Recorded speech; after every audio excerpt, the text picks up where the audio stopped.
try this to you later, brother. I don't agree with all that. I do not agree with all that. No. What's cracking? Let me turn this down. We're going to get right into it. Let me hit the light on. I should close the blinds. I don't like curtains no more. I stopped using curtains. You know, when you start doing shadow work and you start learning things, and you learn about your ancestors, and you learn that synthetics are the worst things to have in your visual. I'm just saying, we're a source of energy.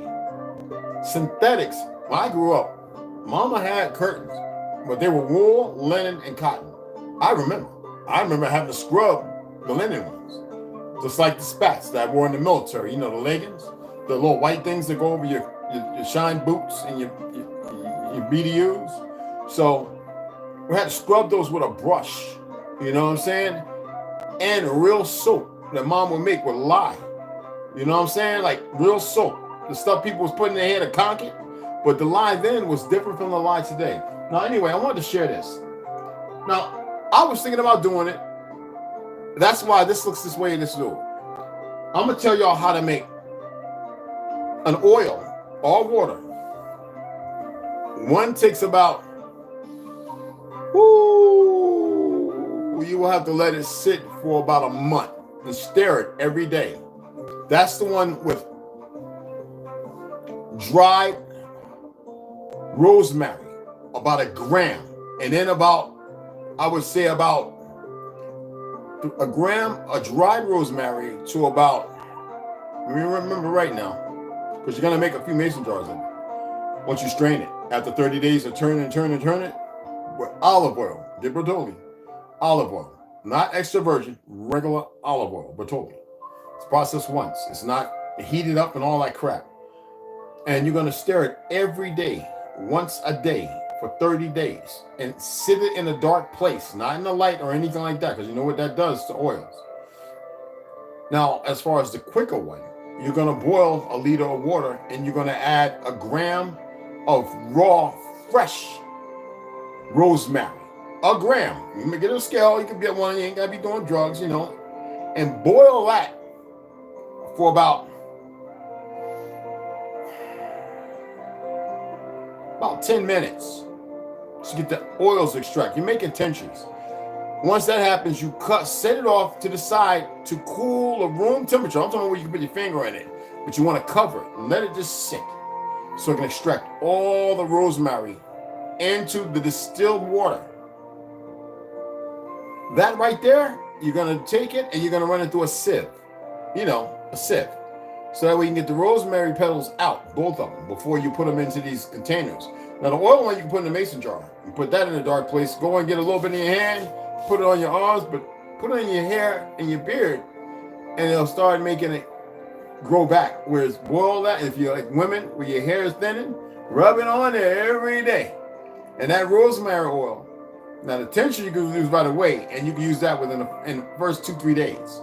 So you really rub it on your hair, and it'll cause your hair to grow back. Mine just happened to get a little dark where I was testing it. Now, I'm not saying that's the way that it's going to do it all, because it smells really good too. So I'm going to make some more, but I'm waiting for it to come in. I order mine. I don't trust mine at the store no more. I wanted to say that. Now, you saw me eating maganeo. I love maganeos. Now, it's not the same as the ones that I got from some friends of mine from South America. The original ones. They're really tiny. And I ate them when they were probably green, not yellow, when they get real starchy. That's pretty ripe. You can use that as smoothie. The sugar in that is not the same as granulated sugar. So it may spike, but it won't give you restless leg syndrome. You know, all the energy and stuff. So I'm going to finish it because I didn't make my smoothie. I made 4 eggs and I just keto or paleo. And that was it.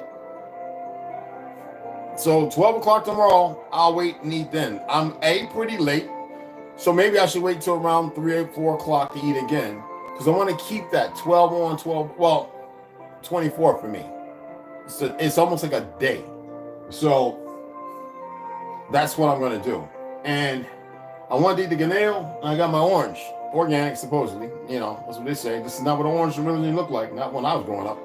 On orange trees we had in the backyard. So I'm gonna eat this after I get off of here, just because the vitamin C and you know the certain minerals and vitamins that come with this, instead of always a sorbic, what you call a sorbic acid. So I wanted to share that. And one more thing, you know, your enamel of your teeth is stronger than steel, right? Are you aware fluoride was one of the worst things, but also all the sugar? I want to read this. How the sugar industry shifted blame to fat. The sugar industry paid scientists in the 1960s. It seemed like everything happens. Started off in the 1960s.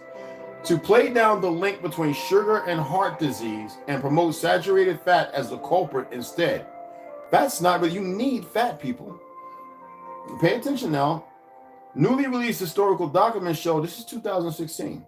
I was going to say this for later, but I said I'm going to do it now. The internal sugar industry documents recently discovered by a researcher at the University of California, always out of California, Zionist ran, like every other liberal state, California, San Francisco, and published Monday in JAMA, Internal Medicine, suggests that 5 decades of research into the role of nutrition in heart disease, including many of today's dietary recommendations, may have been largely shaped by the sugar industry. They were able to derail the discussion about sugar for decades, said Stanton Glantz, a professor of medicine at UCSF, University of San Francisco, and an author of the JAMA Internal Medicine paper. The documents show that a trade group called the Sugar Research Foundation, known today as the Sugar Association, paid 3 Harvard scientists the equivalent of about $50,000 apiece, a total, in today's dollars, to publish a 1967 review of research on sugar, fat, and heart disease. The studies used in the review were handpicked by the Sugar Group. And the article, which I can tap on and pull up and read y'all later, which was published in the prestigious, I'm not going to fight with you, brother. I love your music, man. I ain't going to do all that, bro. Okay, background, good. Anyway, right? Excuse me. In the prestigious New England Journal of Medicine, minimized the link between sugar and heart health and cast aspirations on the role of saturated fat. Saturated fat ain't all that bad for you, trust me. Even though the influence peddling revealed in the documents dates back nearly 50 years, more recent reports show that the food industry has continued to influence nutrition science. Why? Last year, an article in the New York Times revealed that Coca-Cola, the world's largest producer of sugary beverages, had provided millions of dollars in funding. You know they don't care because they know the dollar's worth is. Funding to researchers who sought to play down the link between sugary drinks and obesity. In June, the Associated Press saw its heart attacks and obesity, cancers, because you got to think of all the stuff made from corn and all the fructose, xanthan gum, and all that stuff is no good. The only one that's halfway decent is the tapioca because it's made from the cassava root. Even though it's what you call it and heated up, it's a lot more safe because it only has 1 calorie and it doesn't have that that very bad starchy form of sugar. And it goes on and on. Now, if you want to go ahead and read this for yourself, it's the New York Times. And this is 2016 article, and it's how the sugar industry shifted blame to fat. And if you have a hard time looking that up, excuse me, I'm going to burp for a minute because my stomach feels like it was hit by a damn tank because it's that small, and I ate 4 eggs. Over easy. So yeah, the yolk, I actually like to use, I used to eat eggs raw. I never had cholesterol problems or nothing. So and they're organic. I don't mess with non-GMO and what they call it, cage-free. Cage-free or free range means that they're outside of the barn in those big sloops, but they're still, and they may be out of the cage, but they're still in a big area running around their poop and eating the grains they give them. And they're not all that healthy. Now, if you get organic, range-free, that means they're out there and they probably got a nice little dump of food and stuff, like when you make compost with worms and ants and flies and all that, to which is healthy for them. Now that's different. Now you might get some spotted eggs the way they're supposed to look, and many different colors, even maybe kind of a hint blue. I had chicken coops. I had Jersey Reds and everything on the reds. So I think I know. Well, it was at a friend's house. I wouldn't have it over there with her. So I built it when she was at work. I went over my friend's house, had all the wood, built it, and I would just go over there. And every once in a while, she leave, I go get my eggs, and especially when I saw how dirty she was, how mean, how evil.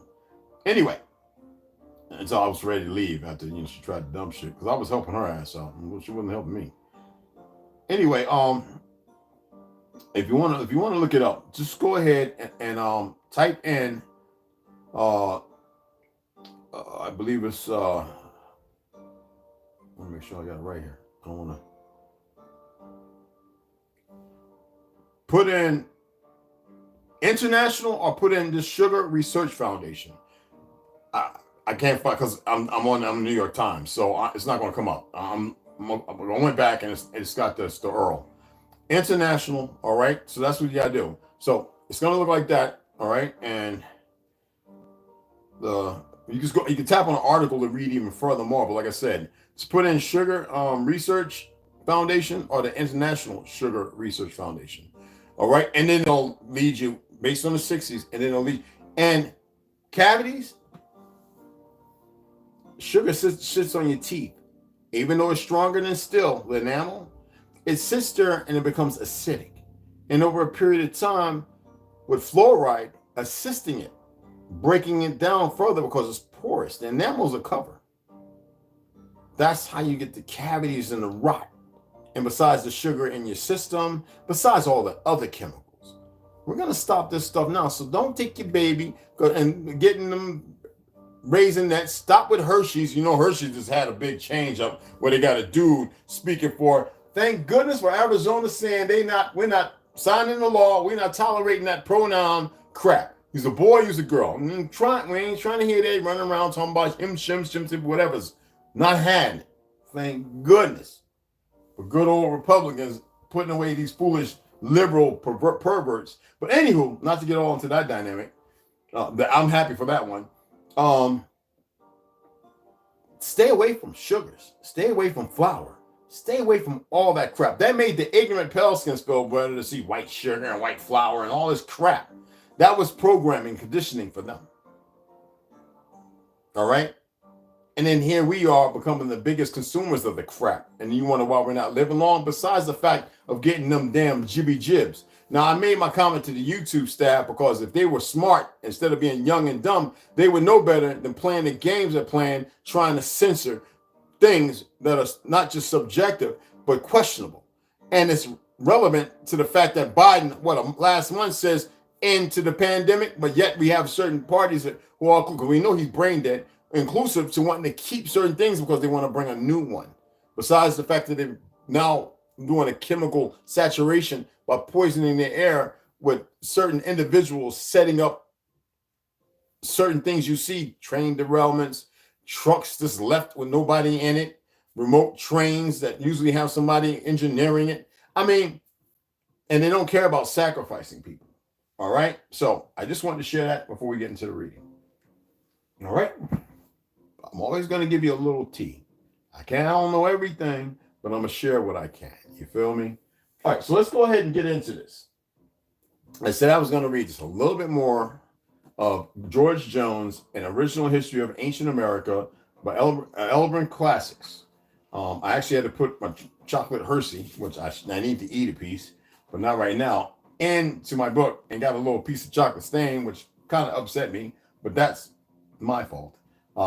We're still in the preface. And when we last left off, we had that Tyrian siege by Alexander of Macedonia. But in this style of writing, it is submitted, right? No, he's over here, excuse me.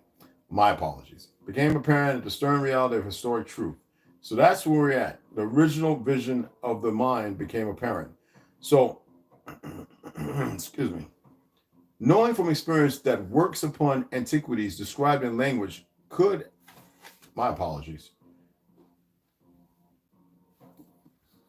Okay, just a little more. Knowing from experience that works upon antiquities described in language cold as the marbles they illustrate are not of deep interest to the general reader. The author has therefore avoided the usual frigid styles, I want to reiterate, style, and has consequently placed around them such fervent and glowing words as their novel characters have authorized and demanded. In delineating and also the history of Tyrus, the chief events only are given, and being rendered with the artistical pages, con namor, the poetry of history, and not its dry, prosaic qualities, will be received by the reader. This will be seen in the descriptions of the classic remains, battles, and voyages, and especially, for instance, in resuscitating the ruins of Rome, and in the ruins of Rome, and in the celebrated Tyrian siege by Alexander of Macedonia. But in this style of writing, it is submitted in parentheses. The author has not lost sight of that high solemnity. Oh God, this is what happens when I eat sugar like that. Solemnity. I can't even get the word right, y'all, and I know the word. Solemnity demanded by the philosophy of history, without which memorials of past ages or of our fathers would be useless. To give a list of works consulted during 15 years in America, and more immediately for the last 2 years in England, while writing in the Tyrian era, would be pedantic. But no author, sacred or profane, from the first lawgiver to the present time, having even a remote reference to the Western Hemisphere, has been knowingly omitted. Yet, being professedly an original work, the volume of the brain has been more largely extracted from than any writer whose works are already before that public, to whose final judgment, in parentheses, upon its merits or demerits, and the present author submits the first history of ancient America with all humility, but he will yield to no one in the conscientious belief in the truth of the startling propositions and the consequent historic conclusions, and that the reader may not imagine that any undue motive dictated to the writer the publication of his work. The following extract from the Messrs. Longman's letter upon their own and their reader's investigation of this volume will justify him. We have fully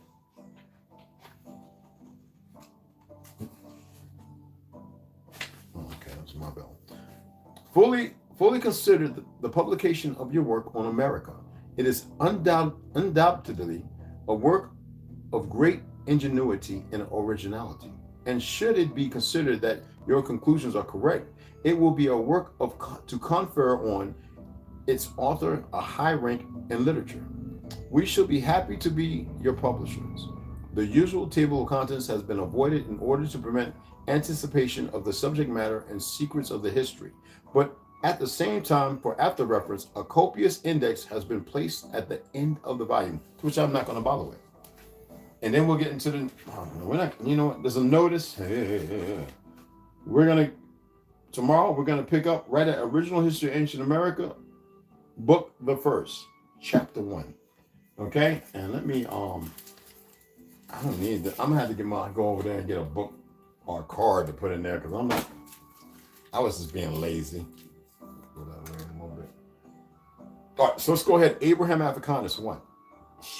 Alexander Del Mar, John F. Fix and Company. His secret life as revealed under the mesmeric influence mysteries of the Franklin House. They put White House, we know it's the Franklin House.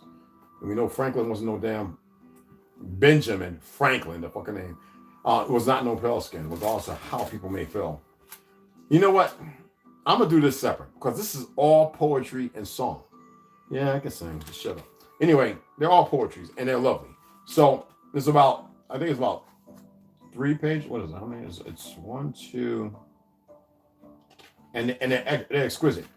So, they're 1, 2, yeah. So, from 53 to 57. And they're not long. You can see how they're written. Same way I used to write them when I was in college and high school. Even in the military. My poetry, it was the same way. So we will cover that. I'll just take a moment, maybe tomorrow, come on for like 40 minutes and read the poems. All right. And I'll put up there Africanus I, Abraham Africanus I poems. That way you'll know So make sure the notification bell is on, and that way we'll get into it. Now let's go right into Arthur Kessler, 13th tribe. Now you remember when I was reading the original history of ancient America, and I was talking about the Masonic codes before the and how he was giving because Christianity is not of this land, not of this land. It is the origin of religion, comes from our dynamics. But we'll see as we get further into the book, whether you believe it or not. To which I really don't care for those who come across and y'all love your Jesus, whatever you want to call that thing. You're so engraved and so indoctrinated. There's nothing I can do for you. Anyway, Arthur Kessler, the 13th tribe.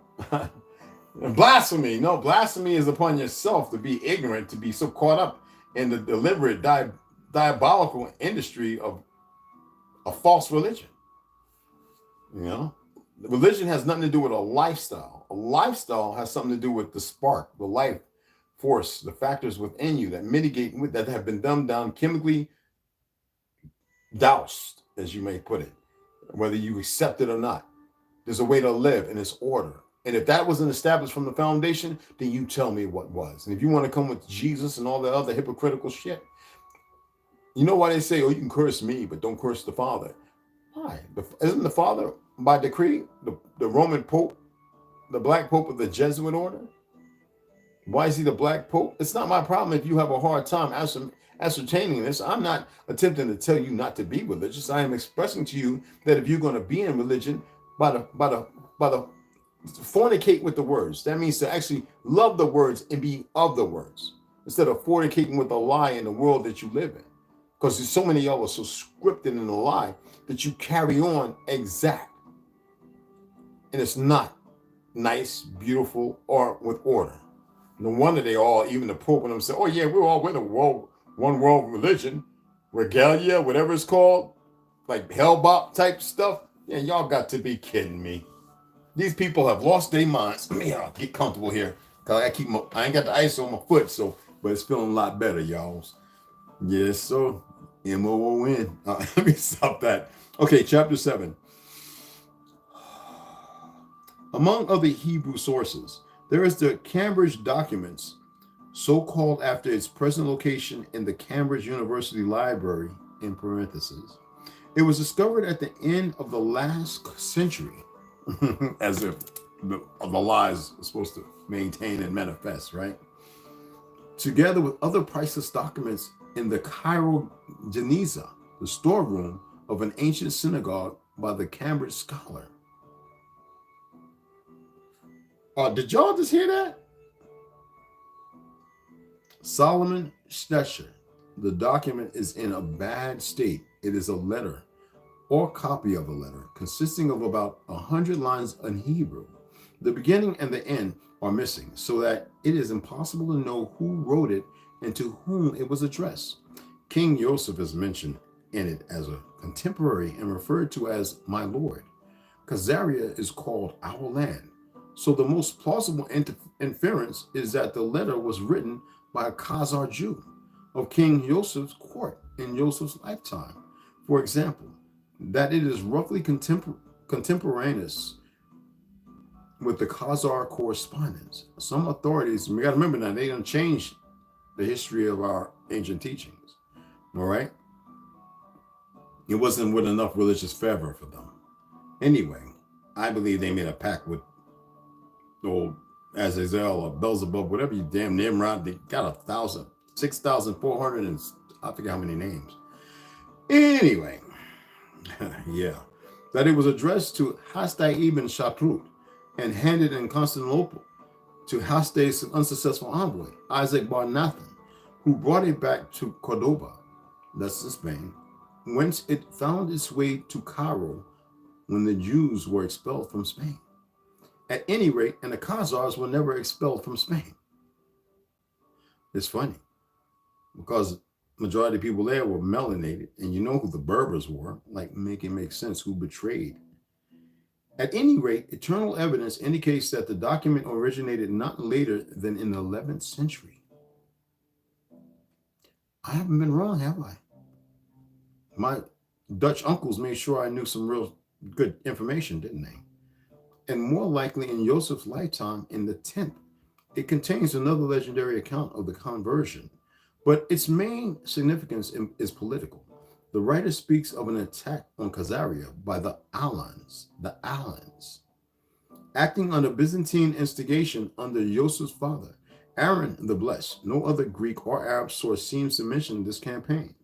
But there is a significant passage in Constantine Porphyrogenitus, the administrand, the administ, the administrando. I had to close my eyes. Imperio, okay, written in 947-50. Wow, which lends some credibility to the unknown letter writer's statements. That's what happens when you study languages and you start getting complex because some words like Tasagi, or anyway, some languages sound the same. Concerning Khazaria, how war is to be made upon them. This is concerning Khazaria. How war is to be made upon them and by whom. As the Ghuz are able to make war on the Khazars, being near them, so likewise the ruler of Alania, because the 9 climates of Khazaria. In brackets it says the fertile region north of the Caucasus, and are close to Alania, and the Alan clan, not as in double L, but Alan, one L, the Alan can, if he wishes, raid them and cause great damage and distress to the Khazars from that quarter. Now, that was concerning. That was one of the written documents. Now, according to Joseph's letter, the ruler of the Alans paid tribute to him, and whether in fact he did or not, his feelings toward the Khagan were probably much the same as the Bulgar kings. The Bulgar king, The passage in Constantine, revealing his efforts to incite the Alans to war against the Khazars, ironically reminds one of Ibn Fadlan's mission with a parallel purpose. Evidently, the days of the Byzantine Khazar rapprochement were long past in Joseph's time, but I am anticipating latter developments to be discussed in chapter 3. Now, chapter 8 kicks off about a century after the Khazar correspondence and the presumed date of the Cambridge document.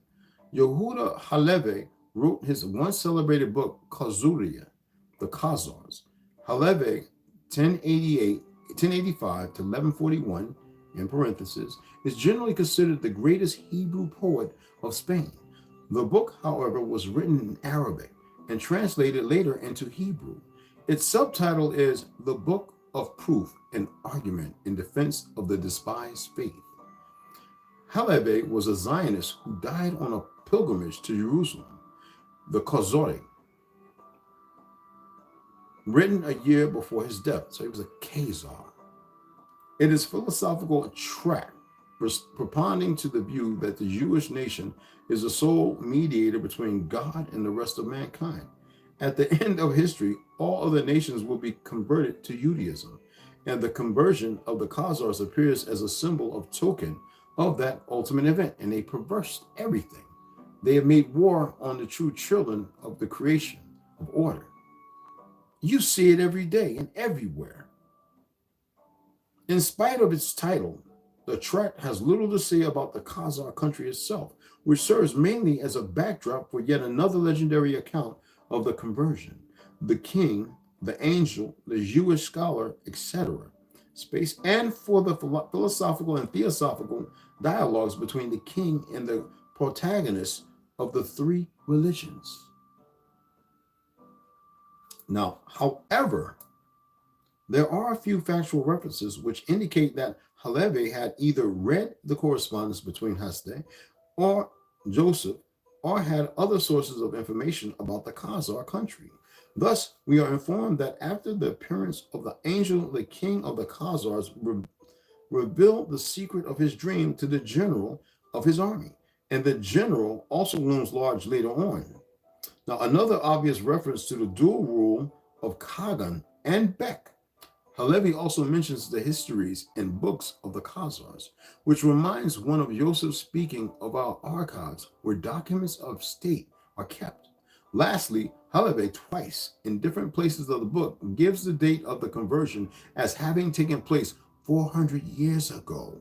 And in the year 4500, according to the Jewish calendar,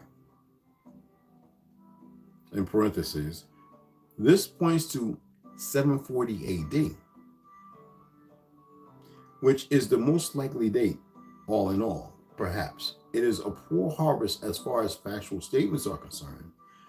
All right, like I stated, from a book that enjoyed immense popularity amongst the Jews of the Middle Ages. But the medieval mind was less attracted by fact than by fable.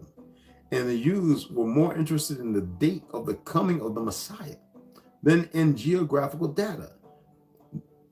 The Arab geographers and chroniclers had a similarly cavalier attitude to distances, dates, and the frontiers between fact and fancy. We never discussed about the coming Messiah. Not the way theirs is something different. Who remembers Rabbi in Palestine? I ain't calling it Israel. In Palestine, who was talking to President Netanyahu, and it was a recording that somebody who didn't like what was going on recorded and played on YouTube. They took it down years ago. And it said, so he said to Netanyahu, we need to get with America. We need to have them hurry up so we can usher in our Messiah. Who remembers that? Because it has nothing to do with the truth. What are they doing over in North Carolina? The goddamn fake Jews putting up a damn building so they could print goddamn fake chicken. They're the ones who incorporated this 5G crap, stronger repeaters. That's a weapon. Who controls the food? Okay, let's see. Let's go ahead and put Kroger. Who controlled AMP and Food Lion? Pathmark. Why is it that people have a hard time dealing with this? The days of silence and deadbeat people are gone. We don't care about them no more.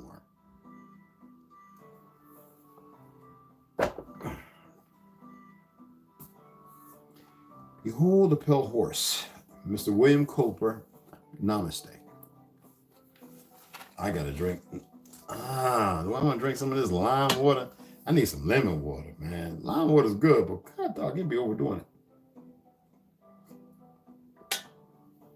Oh, okay.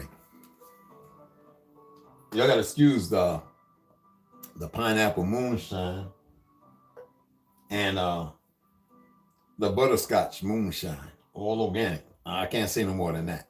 Woo-hoo! No, I'm not drinking. Don't get it twisted. So now we're on chapter 2. Remember, we just got through with Behold the Pale Horse as far as the silence weapons of silence wars. Secret societies and the New World Order. Check this out.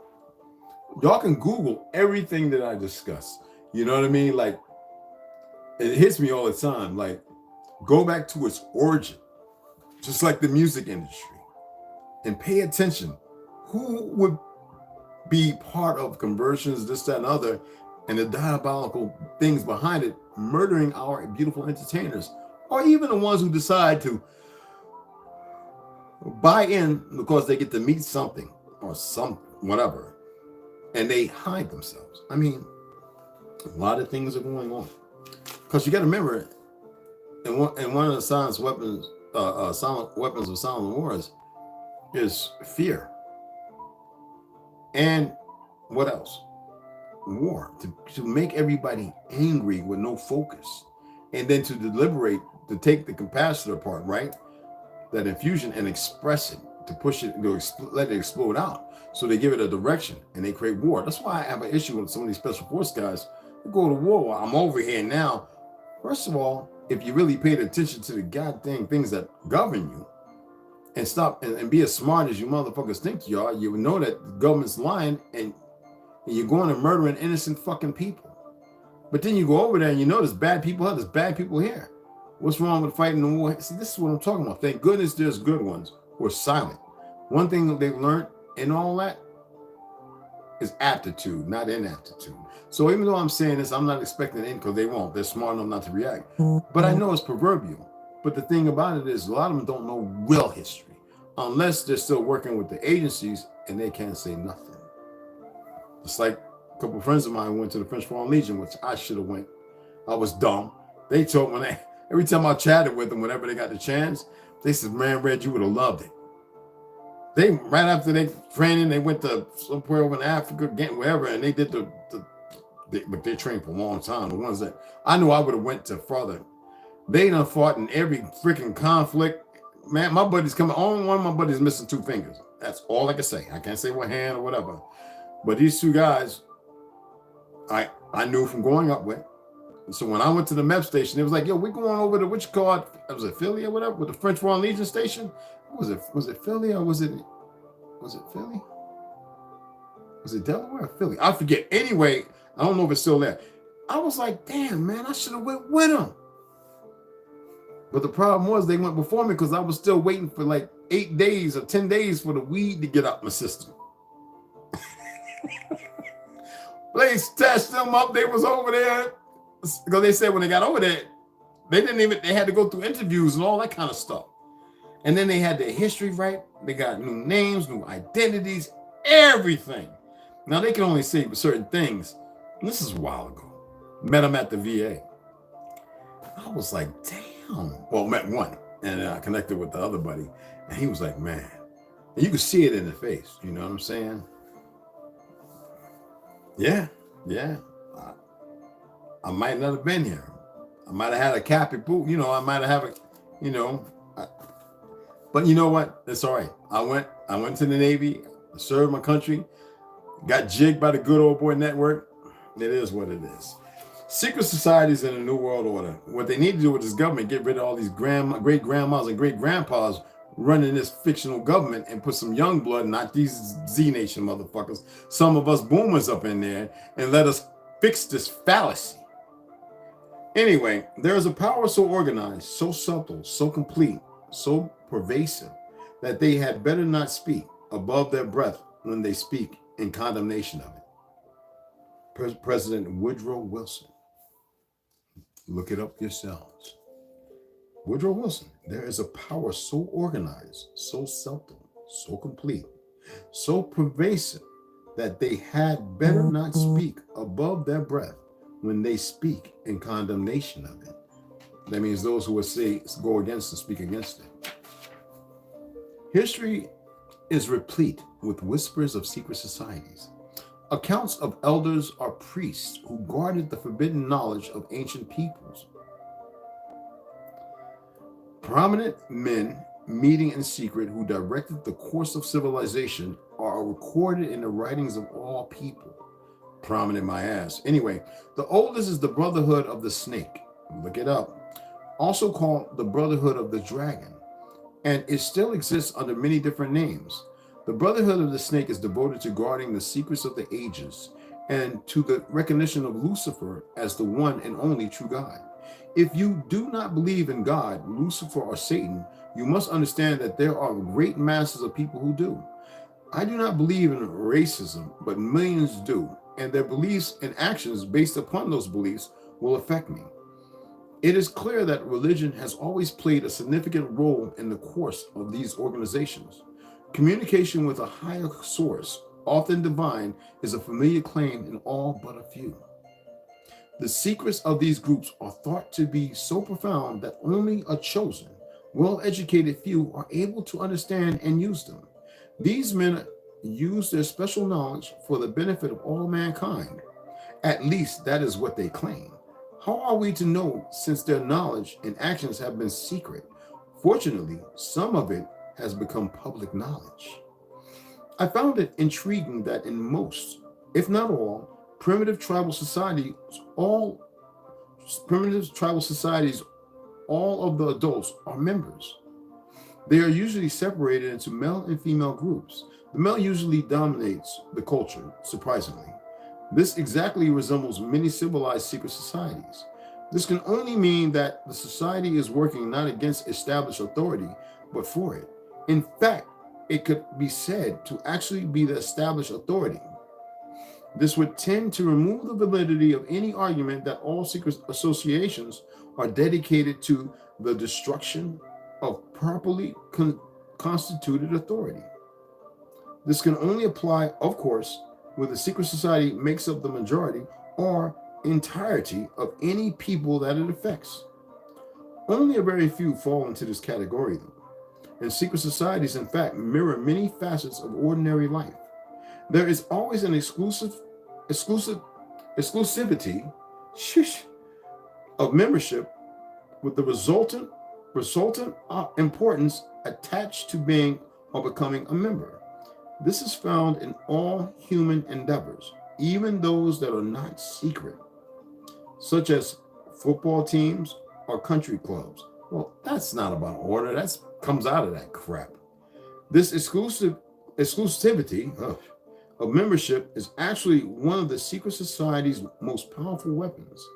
There is the use of signs, passwords, and other tools.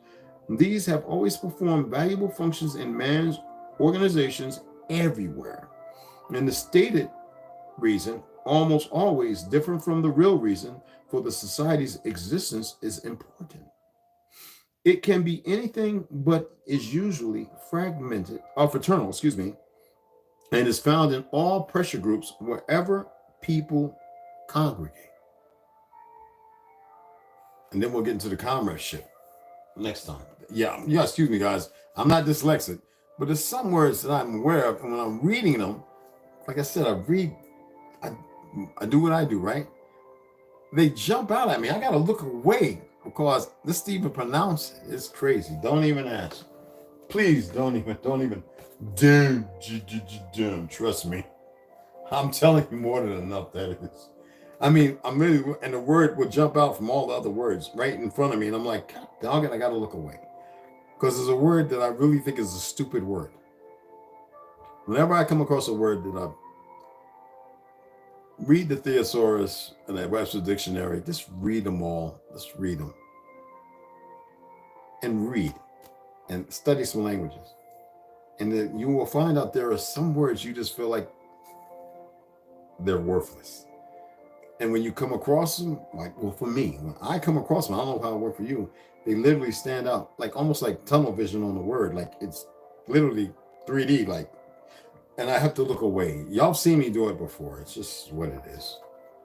To be able to even mention this, to say it. If I look at it, I get like, why is you all up in my face? Anyway, here we go. DNA of the Gods, the Anunnaki creation of Eve, and the Alien Battle for Humanity by Christopher H. Hardy. We know I ain't saying that P thing. Dude. Okay, that yesterday we got done with the people, fauna, and flora dying. All right. Lies, scheming, bullying, and murder. All we have seen thus far, while certainly awesome, still doesn't reach the peaks of perversity that we earthlings can learn about our gods in the historical tablets. And for now, we look only at the way they behave among themselves. That is, among gods supposedly constrained by a social code of behavior and under the authority of the king Anu, the assembly of the gods, and a judicial court, that is. An observatory to check on the geological conditions of Antarctica have been created and installed at the tip of Africa, directed by the granddaughter of Enlil.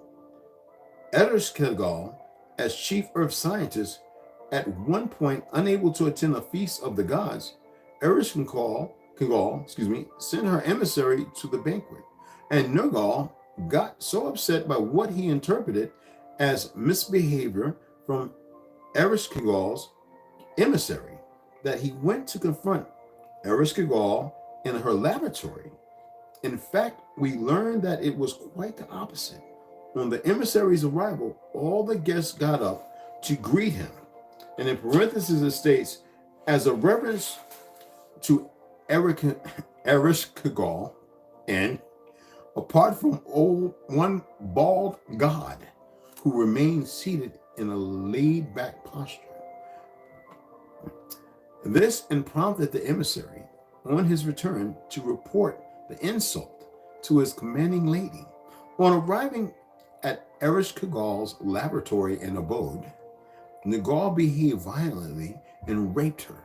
Then he was so violent that he was going to kill her. This cunning woman saved her life by offering to marry Nergal. and to share with him the direction of the station as well as the secret formulas of her science. The MEs called, in this case, the tablets of wisdom. Ah, sounds familiar? She thus became Nagal's wife, but we will see that she herself was far from devoid of scheming and violence, just as her sister Inanna states. This observatory is where they detected the instability of the ice cap of Antarctica. I wonder why.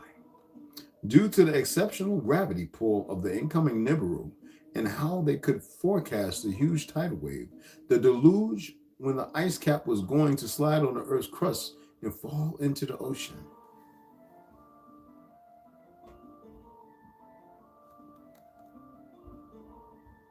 Tomorrow we'll pick up with ensnaring and rape.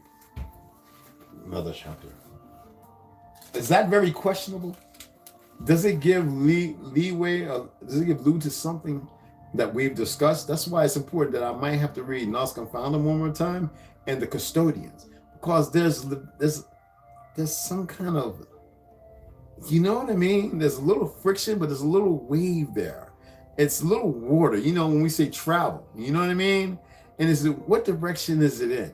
So I'm going to have to do that. And those are very quick reads now. You know what I mean? Because it can illuminate a little more puzzle pieces. We know gravity doesn't exist for those who actually are in the knowing. We are more aware that there's an order to everything and it is unexplainable.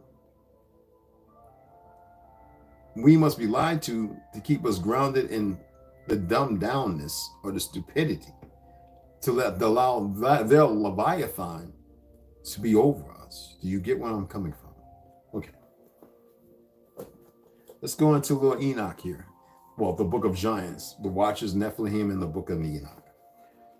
Because it's not just about Enoch, as y'all already know. Okay. Woo, boy, we're getting into it here, boy. Anyway, yesterday we got on the 4530 Quatrain 530, Fragment 2. The scribe Enoch, copy of the second tablet that Enoch sent, in the very handwriting of Enoch, the noted scribe, and the name of God, the great and holy one, to Sumzaza and all his companions, let it be known to you that not, and the things you have done, and that your wives, they and their sons and the wives of their sons, by your licentiousness, just jumped out at me. Shoo, licentiousness. I can't even look at it, y'all. On the earth, and there has been upon you, and the land is crying out and complaining about you and the deeds of your children, the harm that you have done to it, until Raphael arise. Behold, destruction is coming, a great flood, and it will destroy all living things, and whatever is in the deserts and the seas, and the meaning of the matter. Upon you for evil, but now loosen the bonds binding you to evil, and pray. Now, we was talking about the flood and DNA of the gods. They set up an observatory. It's funny that the one over here is called Lucifer, built upon an old mound. They had dug everything up out of it, the bones and everything. I already read it in a news article. I think it was like 4 giants, red, straight, and curly hair. The Vatican. Okay, anyway, let's move on.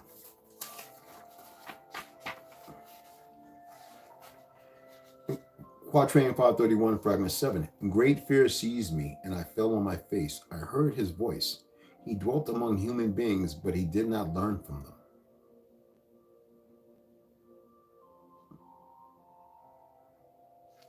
The book of Jubilees, chapter 5:1. When the children of men began to multiply on the face of the earth, and daughters were born to them, and the angels of the Creator saw them on a certain year of this Jubilee, that they were beautiful, and they took themselves wives of all whom they chose, and they gave birth to their sons, and they were giants. Because of them, lawlessness increased on the earth, and all flesh corrupted its way. Men and cattle and beasts and birds and everything that walked on the earth were all corrupted in their ways and their orders, and they began to devour each other. The animals never used to eat each other. Do you believe that we had to eat all the time? We walked as gods, for those who like that word. Anyway, let's go on. Lawlessness. Oh, yeah. And they were having sex with the animals and the beasts. And you see that today. I've got videos that would make some of y'all just want to move into a shrink's house. Anyway, lawlessness increased on the earth, and the imagination and thoughts of all men were continually totally evil. The Creator looked at the earth and saw it was corrupt, and all flesh had corrupted its order. And all that war on the earth had committed all manner of vile before his eyes. He said that he would destroy man and all flesh on the face of the earth that he had created.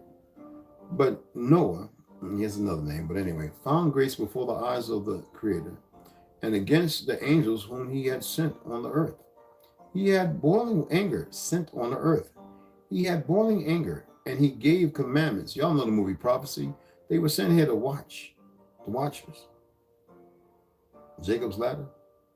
Anyway, we know the Black Negro Mountain, Flatlanders, blah, blah, blah. Anyway, and they couldn't contain themselves. And people say, but we have free will, not them. No, stop that.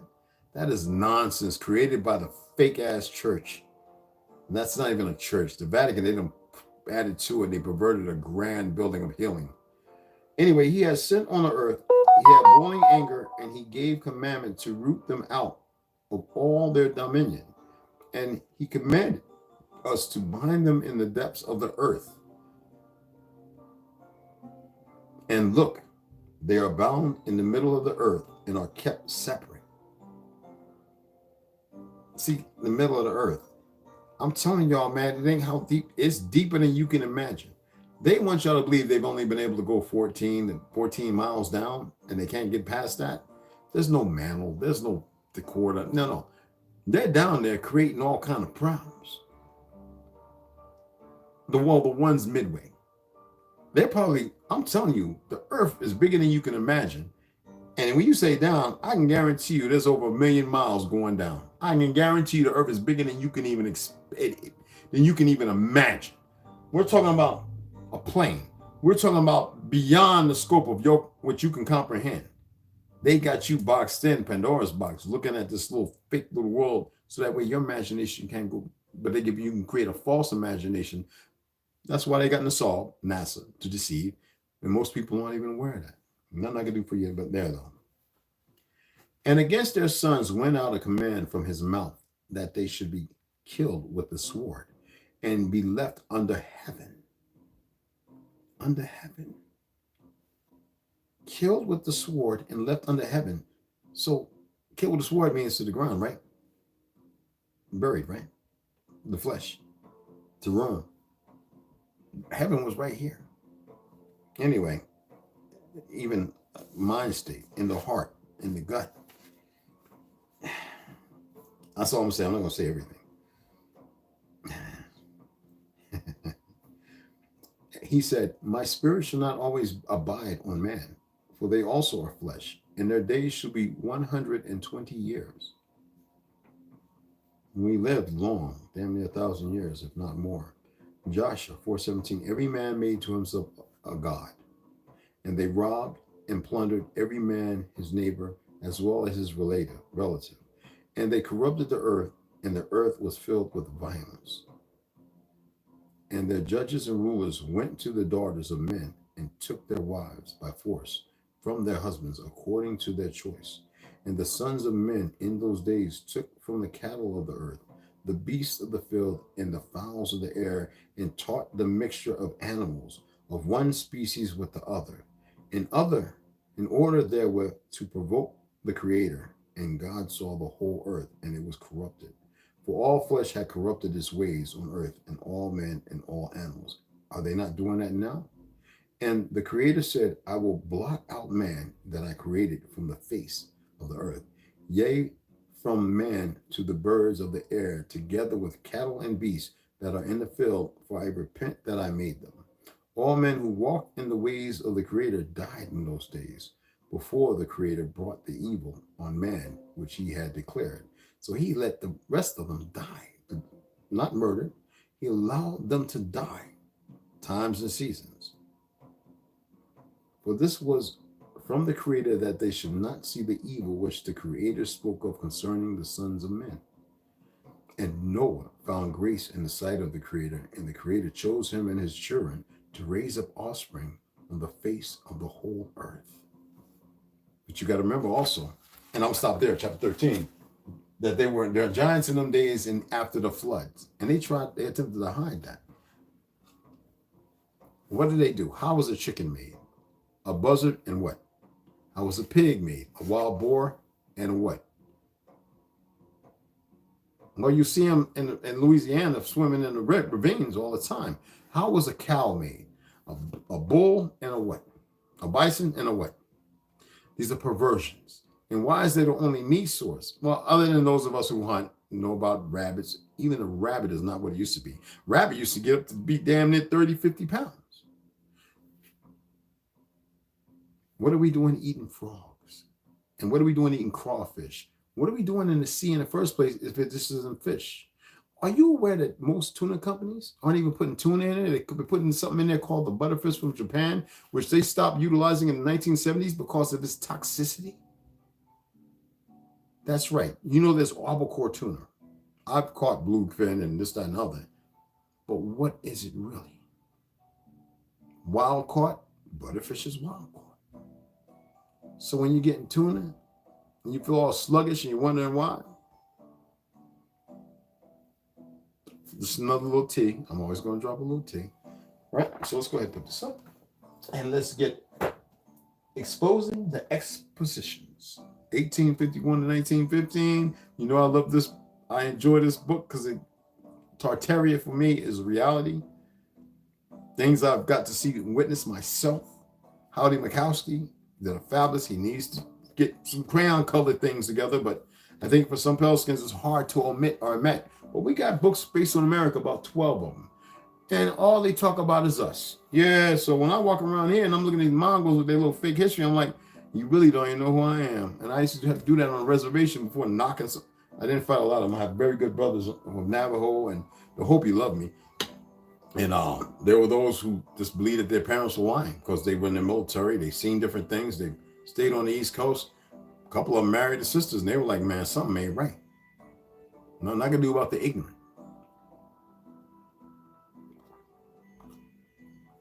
And a lot of you Pelicans, if your mammy, your great grandmammy didn't have on her dockets Negro or black, you ain't from us. And we're none of that Negro, black, and colored. That was not even meant for us. I don't even know how they made us colored in 1960. I don't even know how that came to be. We weren't even allowed to. That was for all the foreigners. Black applied to pale skins. I mean, the reversal, everything is backwards. And if you don't believe me, do the research. Just go do the research and stop being lazy. Going, well, this is where we at now. Because that's where you're going to be at, right? All right? You're going to be all right. Just hold on to that. Now, I don't see the other part until the end, y'all. Y'all know that. Anyway, we're in decadence. I'll admit this. Let's move over to the article claims that Portsmouth Square was a giant customs house, a series of great hotels, a line of palaces, the magnificence of whose interior, even more than it corresponds to the promise as their outward show, they were all devoted to the fickle goddess, Fortune. Reiterating, all right? I showed y'all the lithograph by John Pendergrass, right, of 1850 of the statehood's celebration in Plymouth Square. Compared to what they say as far as San Francisco, you know they lied. We know there was a grand city there built by ancestors. They wanted you to believe that Khalifa was running around, regardless of the Moors that were here for a couple of hundred years, Mohammedans. They knew about greatness. There's some here right now with us, grew up with us, mixed in with us, but we are not religious and we are not Moors. You know, anybody can be indoctrinated and scrubbed in the head with a whole bunch of foolishness inserted after this brain was scrubbed. Let's take a close look at this drawing. This is supposed to be the same Portsmouth Square in the photograph above 1 year later. Notice anything odd? Excuse me. How about the Parthenon looking building on the left? The Romans. Yes, that's right. All of them look like that here. Oh, the library in New York. Yes, y'all. in Delaware, in Philly. Yes, y'all. Those are ancient. Okay. Anyway, who was building this in by eight? Listen to this. Are the giant column structure further beyond? Who was building this in or by 1850 when standard history claims the city was shacks and 1,000 people? Why are none of these buildings appearing in the 1851 Portsmouth Square image? If everything was getting destroyed in fires, how could any of the buildings from the lithograph burn down, because quite clearly they are made of brick and stone and marble and not wood? What is the real story of Portsmouth Square and where the city was captured in war? Gold was announced, statehood celebrated, and where great hotels stood. But then we are given a cowboy-looking 1851 photograph. The 1850 lithograph looks like downtown Athens. So which is true? What is the real story of the growth of San Francisco? I showed you those pictures yesterday. Freaking amazing. I'm gonna see if I can pull them up and I'll share them. I can make posts on the tablet and I'll share them. I'm going to stop the flow of the book to present two images. They are part of a complete set of 7 photographs that give a complete panoramic view of San Francisco in 1878 from the blimps. 2 of the 7 images of the San Francisco panorama of 1878 by Edward Muybridge. You see all of them in close-up detail here. I'm going to hold them up, but they've got a long URL. Good gracious.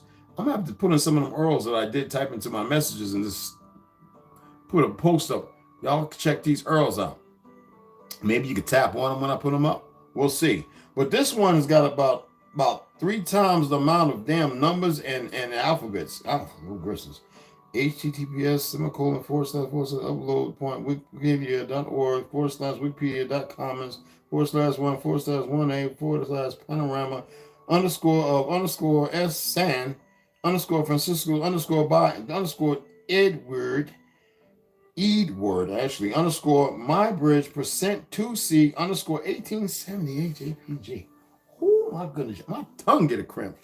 Anyway, I'm gonna hold the pictures up. Jesus Christmas. I'm gonna hold them as close as possible, hopefully down low enough in the light.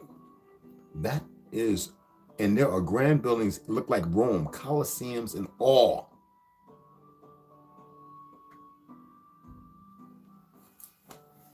They didn't build shit.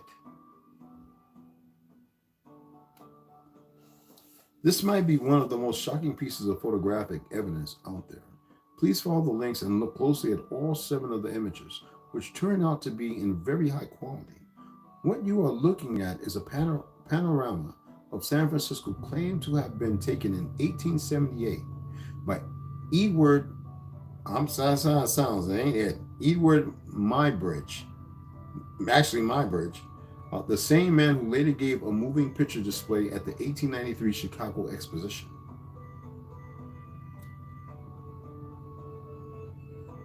Look at the size of the city. There might be 500,000 people there, and it's funny how they want you to believe Einstein. Anyway, we're not going to get into that. People there with buildings containing huge towers, domes, facets, beautiful architecture, and a cathedral that would fit right in central Moscow. We know it's not a cathedral. Anyway, can that really be built with all the ornate finish of the roofs and column mansions after having started with a city of just miners and cowboys in less than 30 years? I don't think so. Manpower and machine power needed would be enormous unless they had technology they were not supposed to have, or A, they had technology they were not supposed to have, or B, much of that city was already built long ago. As I previously mentioned, the gold rush may have been a fabricated story to get people to move quickly from east to west to start filling up these mostly empty cities they had just found in California. All the new arrivals were told the city was just built. This panorama is actually very destructive evidence to the standard historical narrative. There is more strangeness in the panorama. No construction work of any kind is going on. Everything everywhere is finished. No one even has a scaffold out doing finish of painting. This is supposed to be a booming city with thousands moving there every day. Wouldn't there be a need to be building something somewhere? That's why when I called the Sons of the Confederacy, I told them all they were full of excrement. And then when I told them a couple of things, they're like, who are you? Yeah, that's what I thought. Even more spooky is that there are no people, no horses, no nothing. Okay, maybe 50 horses and 100 people, mostly Negroes. The clock tower shows 12:30, so it's midday. Where are all the people? The standard explanation is that early cameras had to take 10 minutes exposures, which called it, so the photographer kept people out of photos. Really? They could keep 200,000 people and 50,000 horses out of a photo for 10 minutes? There would have to be a much blurring in the photos from people and horses. Now we know this is 93. So we know in 18 the majority was 6 million, 1857, 18, something like that. When the deal was made that we would start removing ourselves from the dichotomy of being considered white, except for those individuals in government, and that changeover would happen sometime after a couple of wars. And then 6 million pale skins all of a sudden show up during the World Fair. And then 6 million more. The numbers are there. And then 12 million after World War I. Make it make sense. And when are y'all even here for the Civil Damn War? We fighting Negroes from other continents. And most of them Irish Negroes we was fighting ended up going to the Caribbean, Brazil, from Britain, Germany, all them Negroes we was fighting before y'all came over here. Your Pelskins only make up 3% of the goddamn earth.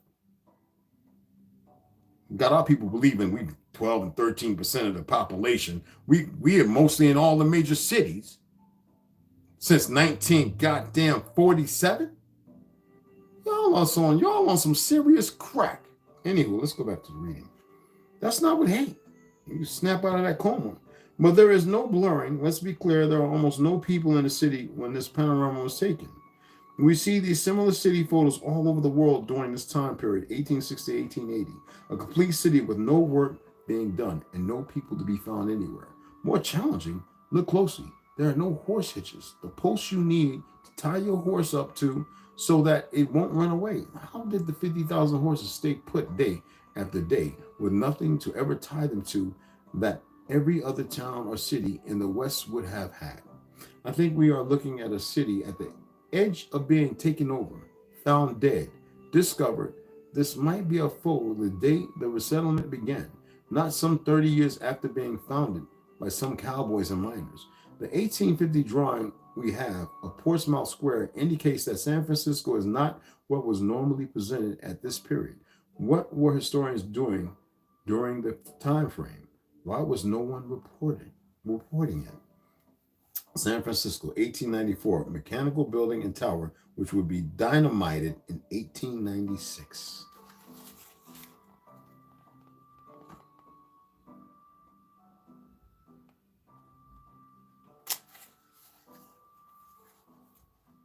Look at the great city we built in Oklahoma. What did the government do? Come in there, and these were the original people from the Death Walk, that's the fake Indians called the Trail of Tears. Anyway, my great-great-great-grandma and great-great-great-great-grandpa left there right before that. They were dropping turpentine and other incendiaries. They had TNT, tetranitrile. Turpentine bombs weren't the only thing. Just don't believe in the lies. And yet, Negroes from around the way came and stopped the advance and rebuilt it. Are y'all aware of that? But now it's mostly a bunch of foreigners and pale skins and a whole bunch of goofies running around playing us on the land. Anyway, we'll pick up the next part tomorrow. Let's go ahead and get to Heaven Bearers. See, when you can put things together and you see things for what, let's say this all of us aren't from here and they brought us here as an experiment. I don't think so. Our people created too much here. Do I got to read over all them damn inventions? That was just a part. That's not even the whole, that's one page. We've invented, who do you think made socks? See, this is what I'm talking about. Most of these people don't know shit. They just go on and look and they say, yeah, but I don't have entitlement. Oh my goodness. Everything is introverted. You make the true royalty of Earth unroyal. Make them look like beasts of the field, and you make the beasts of the field look like royalty. We're going through it all over again. I got videos, man, in Iraq and Afghanistan and India. I got cats even in Texas and Nebraska, pale skins. Yeah, y'all doing it too. Humping on goats and shit. I was in France, me and about usual 5 or 6 of us walking along, and this big old gordito, pale skinned woman's little dog pooped, and she looked around, bent over, picked it up, and ate it. Literally, I was like, "You got to be." We was like, "Man, I don't know. We do we want to eat?" I said, "You know what? I'm going to a bookstore somewhere and watch them make the tea and eat the little, those little breads with the cheese." That's all I I was even, and the wine was old, so I was grateful that I met some people who loved the fact that I knew who I was in. I said, "Man, we got some books in the back about y'all." What? And she spoke pretty decent English. World War II. I went in the back, man. These books ain't have no names, no nothing. Had years. And I'm like, damn, there's all of us in here. Just us. Nobody else. And they got the nerve to walk around looking at me. I'm looking at them like, nigga, you on my land. Who is you for real? You better back up with your little, been lied to, believe in the Hollywood, and man, you better, before you get stepped on. Anyway, chapter 20. Here we go. Heaven bearers. I don't have no hate like that. I got too many homies who are, but regardless. But they're aware who I am. The other ones can suck up. Anyway, the Great Reset of 1834 and the Mud Flood. Janine Helen. Chapter 20. Oh, I got to. Let me get myself right. Hold on. Get my bad toe up right. I had to crack the knee a little bit. Okay. The twins suddenly arrived back on the ground without Malcolm. That's Janine, y'all, South Africa. Okay. Where's your father? She asked them with a worried look on her face. But she distracted. Emil shrugs her shoulders. I don't know, Mother. We looked everywhere for him, but he wasn't in the canopy. I'm taking it there from the beginning. There was no one there at all, so we went and scanned over the firmament for a while, thinking he might have gone there, but he wasn't there either. I'm sorry. We thought it best to come back and help you here on the ground. Amelia says while she gives Emil a kind smile.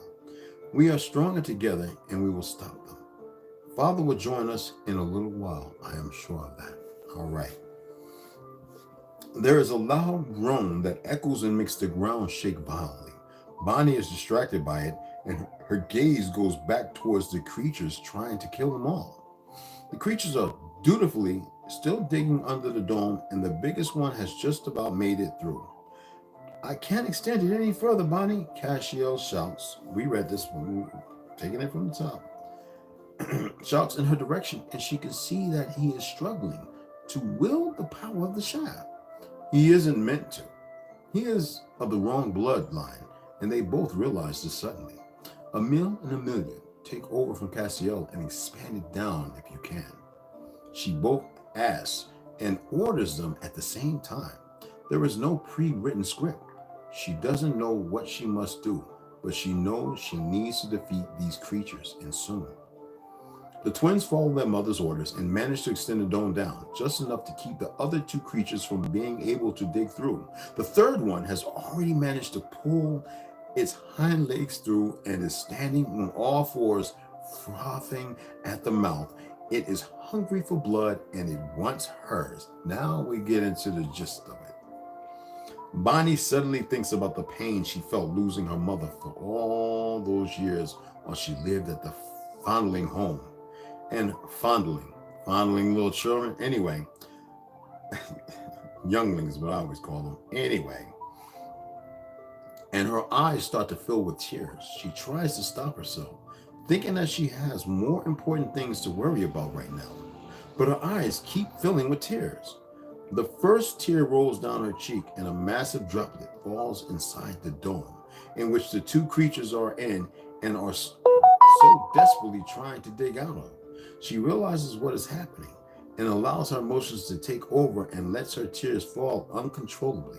She watches the dome start to fill up with water from every direction and waits for it to be 3/4 full. She reaches her hand through the blue jelly-like substance that the dome is made of and gently touches the water with her index finger. The water starts to bubble and turns a bright purple. There is a sudden explosion and everything within the dome burns and becomes a fire. Black powder that trickles, fine black powder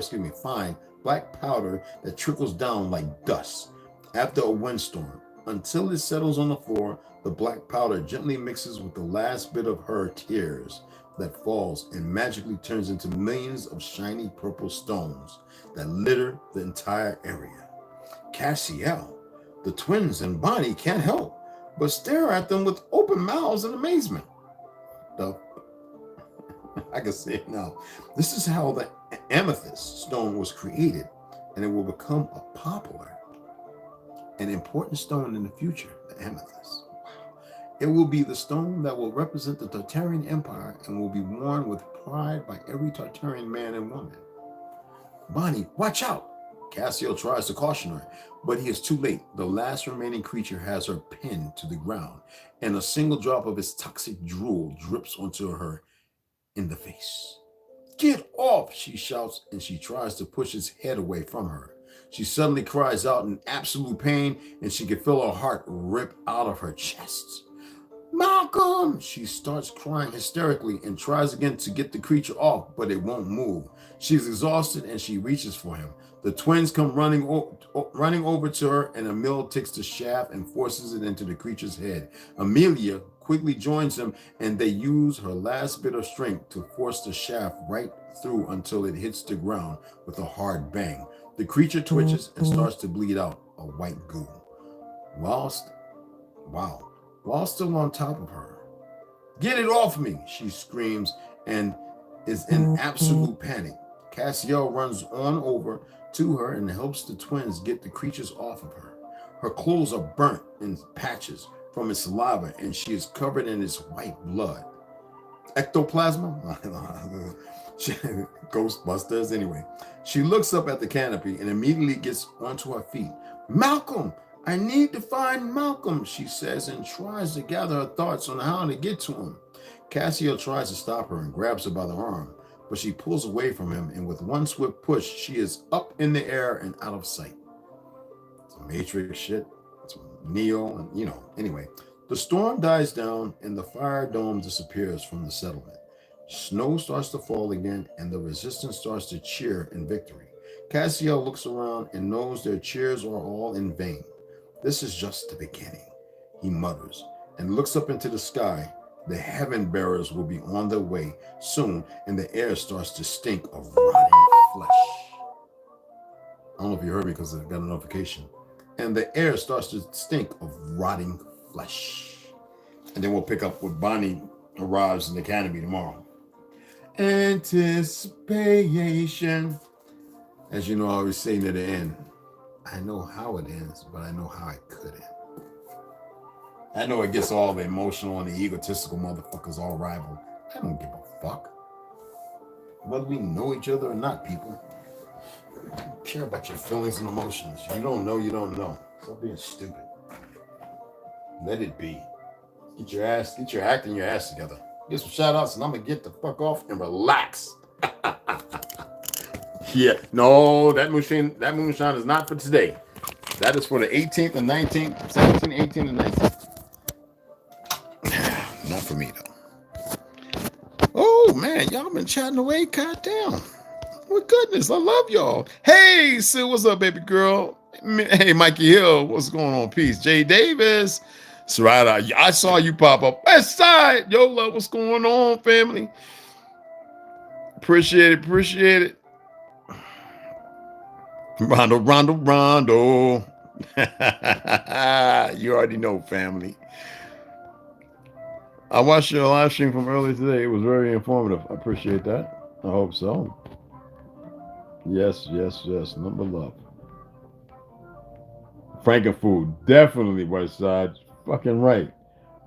And from the Brush family, appreciate it. Oh man, no, you already know, sis. Yo, you see I put your email. This is the one right here, y'all.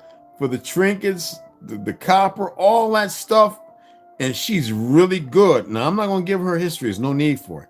But her email is in there. If y'all want to get with her, and I'm gonna have to see a way to get her picture from her website because I have it on my tablet, and I'll put it up so that way you'll see that. All right. Great Wolf, what's going on, beloved? What's happening, Kindred? Evelyn Smiley, hey, Alito. All my grandchildren listening. They love. Oh, I appreciate it. I hope I didn't curse a whole lot. I don't think I did, except for once maybe. Hey, Lloyd. Why one is she? What's going on, Cidanelli? I love it. Y'all know how I am. I appreciate you. I really do. Niggas eat. Yeah, right. I know that's right, so. Yeah, it's rap. I know what you meant. Guy with the hat and suit. Much respect. I know that's right. I know. Appreciate it, bro. Equator 7 was cracking, man. Yeah, yeah, yeah. You know, it's working out. It's working out. I just told my buddy, I says, you know what? 185 is a goal. I can get there easily. But I says, man, I kind of like the 200, 195 mark. I really do. So right this morning I weighed in at 203, I think. Yesterday was 205. So that's 2 pounds. I think it's because I went to the bathroom. And honestly. Oh, you already got it, soldier. Come on, man. You already know, engine. Been fasting while grieving the loss of my beloved. I know, and I think I put a word on one of my videos. You wasn't in there, but we had lost a few people that week, and it's terrible. But like I said, you mourning your time, nobody else's. All right, no, we're with you, everybody. Okay, yeah, it's a wonderful sister of hers. Yeah, I know I spoke about it. Yes, yes, that's right. Even because but Lewis Melchizedek. Yeah, you know what? I don't like that idiot, but yeah, that's another one. Yeah, so appreciate it. The history of Edom and Khazaria discusses the lost tribes of Israel, including the dispersion of the children of Israel in Ethiopia and other parts of Africa, and the history of the Edomite Jewish. Yeah, but that's you got to remember when that was created, and also they were in every land and the ancient people. We're going to get through that. We're going to get to that, and it's not Hebrew people. It's a way of life. The people that walk that life. That's why they want Christians or Muslims. Those were usurps from it. The Vatican, look, it started long before when Khazaria did what it did. The coup d'etat took after King Bolan's death. It was another 150, 200 years. They had to, once they so-called converted, they started changing religion and everything because it was like the Night of the Long Swords in World War II and killing everybody. And then they had to make their way here to clean up the rest of the booty. Appreciate it. Yeah, I know it's very calming. I appreciate that. Yeah, Woodrow was definitely, he was a wimp and a simp. Double, yeah, right? Boy on loyal, once alive, always alive. Leopard can never change his stripes. You got that right. These guys are very mean to one another. Yo, what's cracking? What's going on, family? Yes. Royal and loyal, what's going on? Yeah, exactly.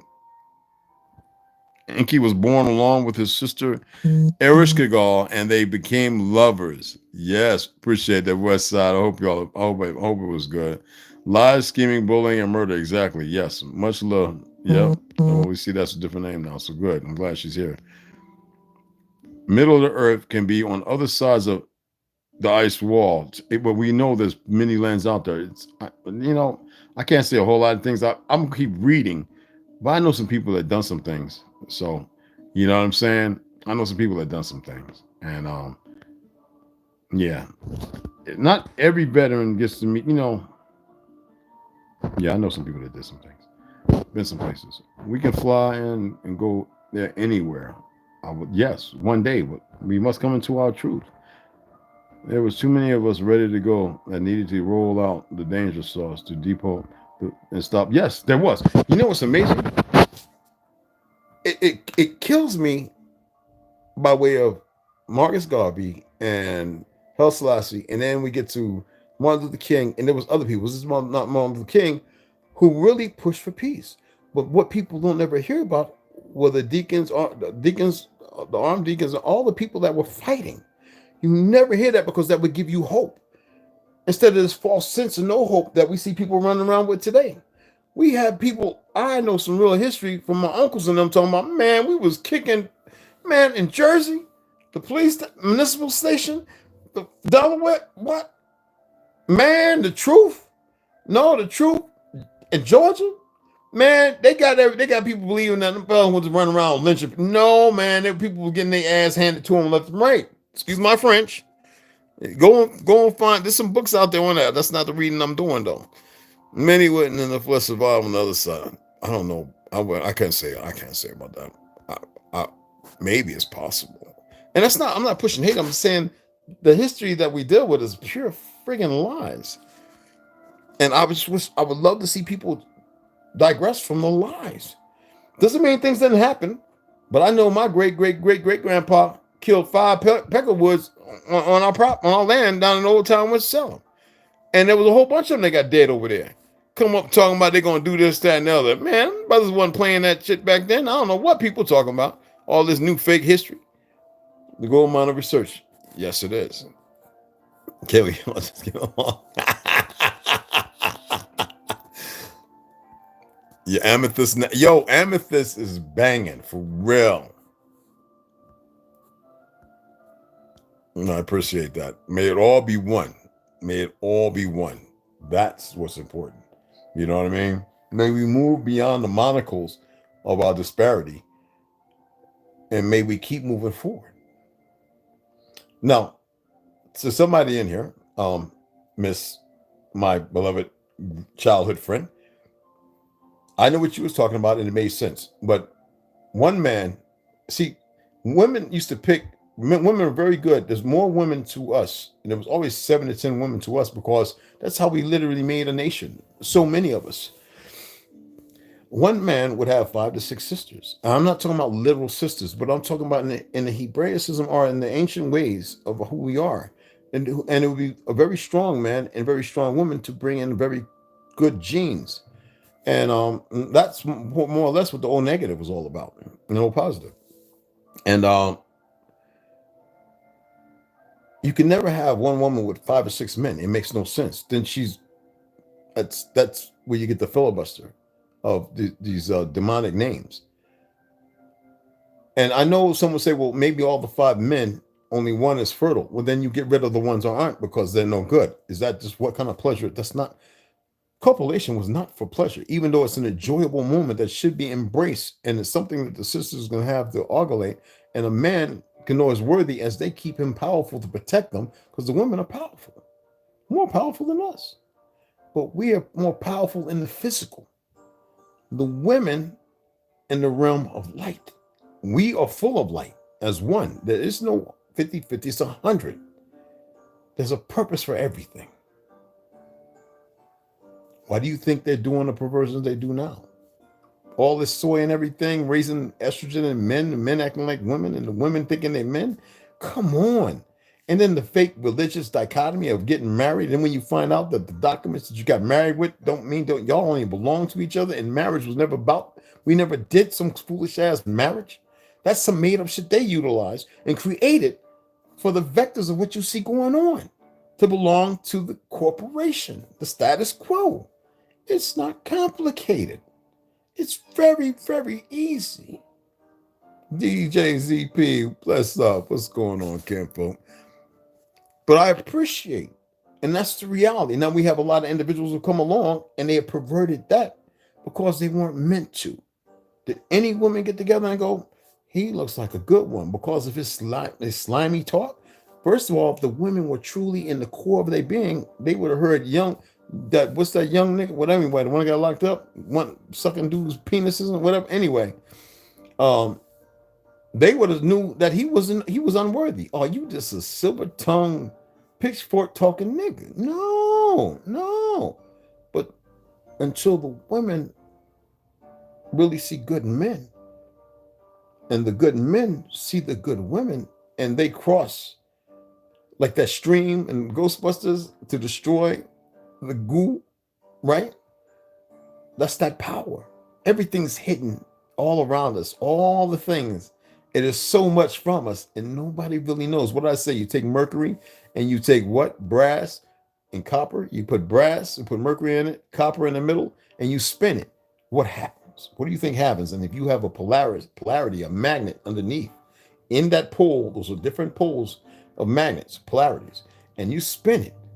Mercury's not all that deadly. Well, the forms they're utilizing to harvest gold is never meant to be handled that way. We weren't fools. We had boots and clothes and all that stuff. And we had people that were trained for that. That is what you call energy from the ether. See, there's so much more. I can't talk about it all on YouTube.